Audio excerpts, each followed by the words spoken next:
Днес сме отново в Искърското дефиле, по-конкретно гара Бов. От 22-3 години тук никой не живее. Едно се връщаш назад във времето.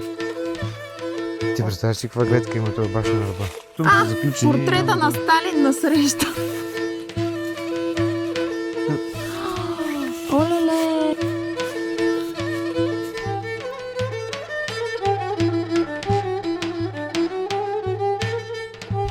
Само виж какво спокойствие има на там, както застанеш. Представяш си пролетно време колко е хубаво тук.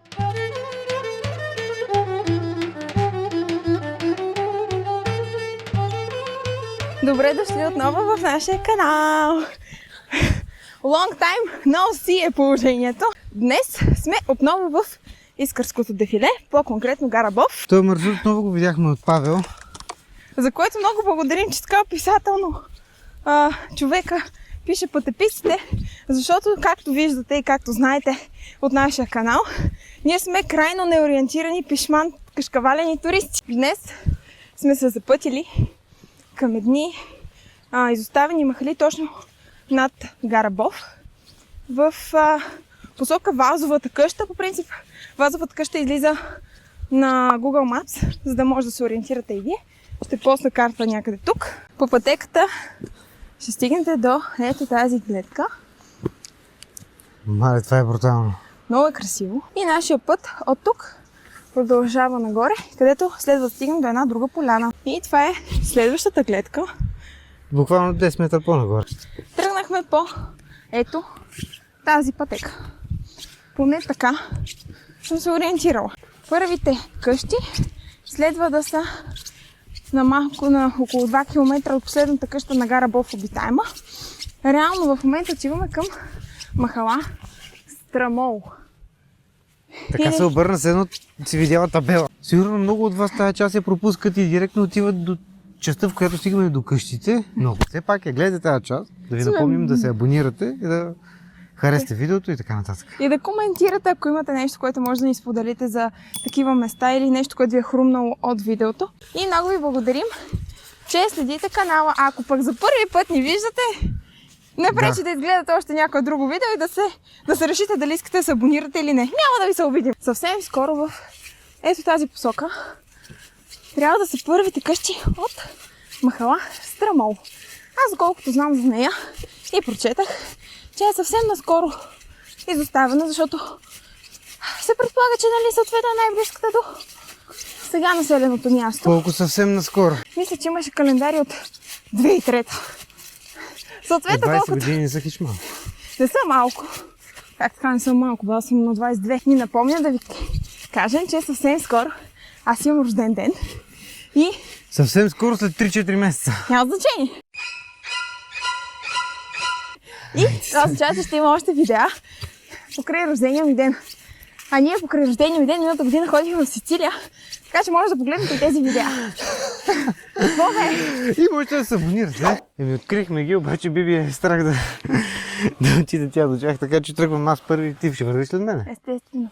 Тук има такива бодливи. Трябва да... Транаци, шипки. Да. Мале, тук това много трудно достъпно, бе.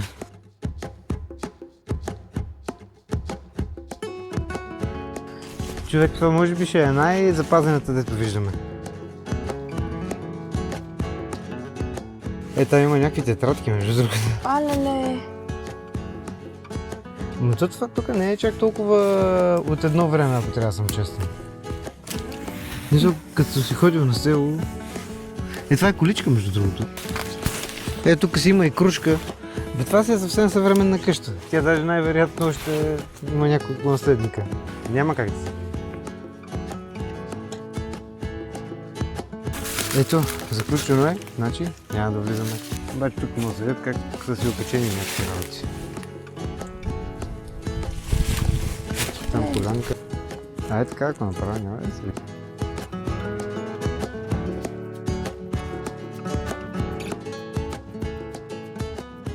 От тук виждаме как на отсрещния хълм има пак няколко къщи, някаква махала.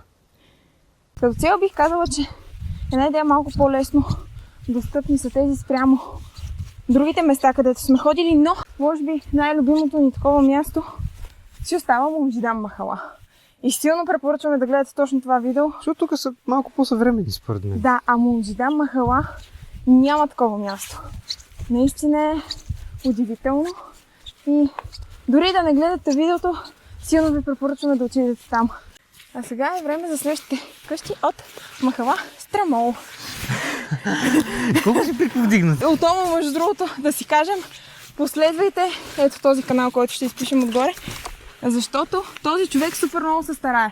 Прави преходи от 25-30 км и показва места, които може и никой друг да не отиде повече до тях. Понеже бяхме гледали видео точно от тези къщи, към което ще оставим линк долу в описанието, бяха доста по-здрави от това, което ще ви покажем сега. Само искам, виж колко е красиво. Да. Гледай, направо уникално. По спомен, освен тези три къщи, които са буквално залепени една за друга, от другата страна има още една четвърта. Тук пак е затворено, няма да влизам. Може само да промушим камерката. Номер 83 пише между другото. Или 88. Виж тук. Олеле! В смисъл, отгоре не е най-стабилно, обаче супер странно. И виж колко са ниските вълните. Тая кошница, тази съм много лично впечатлена от нея. Коя кошница, бе? Тази, която е точно пред камерата, да. Там си има още дрехата. Може до тук е имало прокаран ток, жива да не бях. То не е толкова... Ето го боф, е там. Нали, погледне тук. Да. Не бе, чакай. Ето го боф. Ето тук се вижда. Тия бъчви са правени трудно по принцип.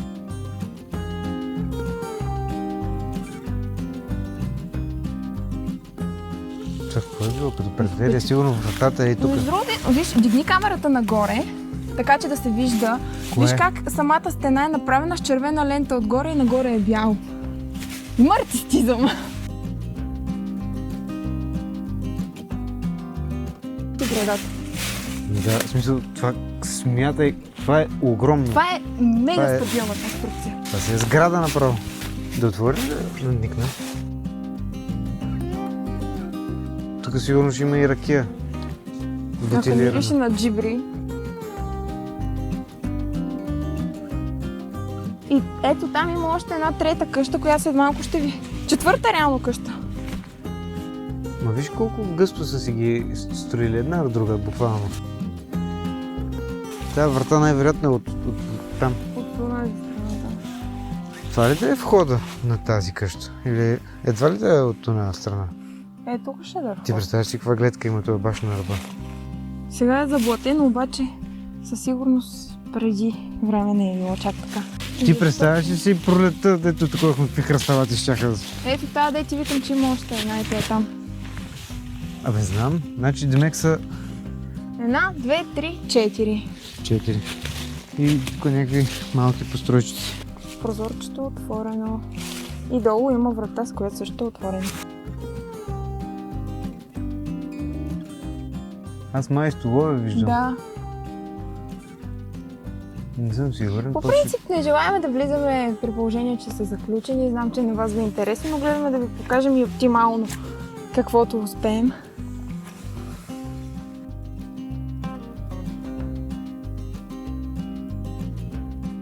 При всички положения личи, че са изоставени преди супер много време.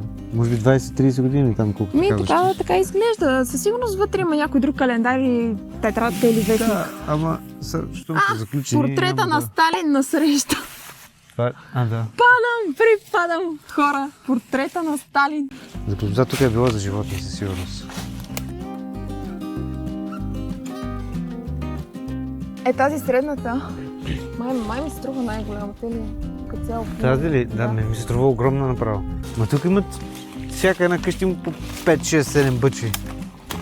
И такива теникета са си накачили. И уния дамаджани там. Май колко много бъчви наистина. Виж, 28, 317. Да. Това е някакъв наскоро написан. Вътре, между другото, е страшна гадория. Много окаяно опърпано състояние. Значи искам да видиш тази града как се държи. Какво, че е накосъм ли? Не бе, тя е подпряна от там стабилно. А това е четвъртата къща. То май е празно, не Между виждам. другото има нещо провисено отгоре, такова като метал на пръв, дет минава наистина толкова тъмно, че не виждам какво е. Между другото, ако се обърнем ето на тази посока, където е големия бор, там се вижда първата къща, в която бяхме. А от пътеписа специално за тези къщи, това, което предположих, вътре има календари от 2001-2003 година, което означава, че може би от 22-3 години тук никой не живее. Този пътепис вие може да го видите допълнително. Има супер хубави снимки, които са от малко по-ранни години, за да си представите как наистина всичко все едно, че вчера е било оставено. Сега продължаваме към следващите последни къщи за днес, тъй като времето напредва. И отиваме към тази част от махала Страмол или Стърмол, зависи, където всъщност някои от тях даже са и обитаеми, но пък има и такъв тип кирпични къщи, които просто са много хубави да се видят от отвън. И може да се абонирате за нашия канал, за да ни подкрепите за още такива видеа, защото като гледам, те май са ви най-интересни. Заслужаваш.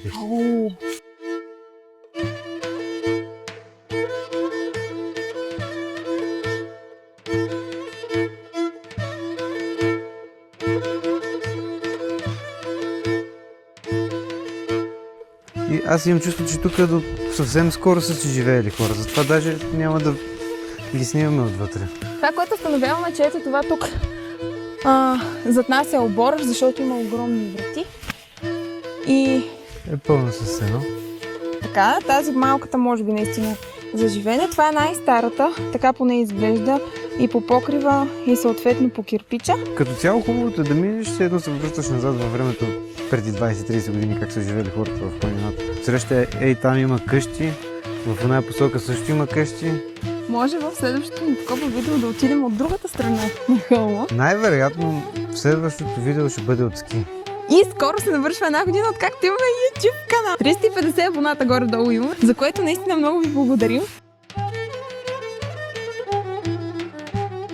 Тук не са ли тук някакви животинки? Да, също възможно. Какво е било тук? Представи си. Това знаеш какво е? Мале колко е ръждясова. Това. Какво е това?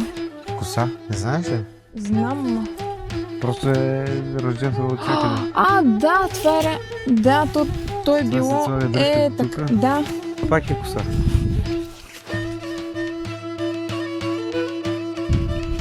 Това не са ли рога? Да. Само виж какво спокойствие има на памет, както застанеш. Представяш си пролетно време колко е хубаво тук. Тук е готино да дойдеш и е така като нас само за разходка, да сред природата. Не става само в моловете. Да, и с леко ухание на носталгия, с общо дворче. Гледай, това буквално... И тоалетната му е запазена. Смятай. Това е поддържано, човек. Тук си съживее. Исках да ви покажа как самата къща се е слегнала и вече е така малко като наклон седи поне долния етаж. Какви места все още има къщи, които очевидно някой идва да си ги поддържа евала, за което... Защото изисква много усилия това. Според мен тия останалите къщи ги поддържа човека, който е в оная горната къща. Тръгваме наобратно към колата да се прибираме, защото вече слънцето почва да пада. Ако сте стигнали до тук, наистина това супер много ни радва.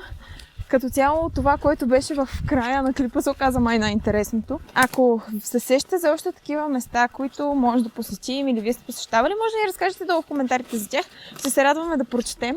Дори да не са такива места, някакви други места, които биха ни препоръчали да посетим. Обикаляме планините. Да, и не само планини. Губим се на Мальовица. Между другото, прочетахме коментар, че на няколко от местата, на които сме ходили, сме вдъхновили други хора, които да отидат. Да, имаше такъв коментар на предното видео, за което много ви благодарим. Не само се разхождате виртуално с нас, ами решавате и да идете. Така че може да се абонирате за този канал, да коментирате нещо, каквото и да е, да харесате видеото. Естествено. И да отидете да гледате другите ни видеа и очаквайте влогове от Боровец, Мальовица, Банско. Предстои ски сезона, а там са ни екстремните влогове. Там наистина се забавляваме. Екстремни? Да. Чао, чао и до следващия път.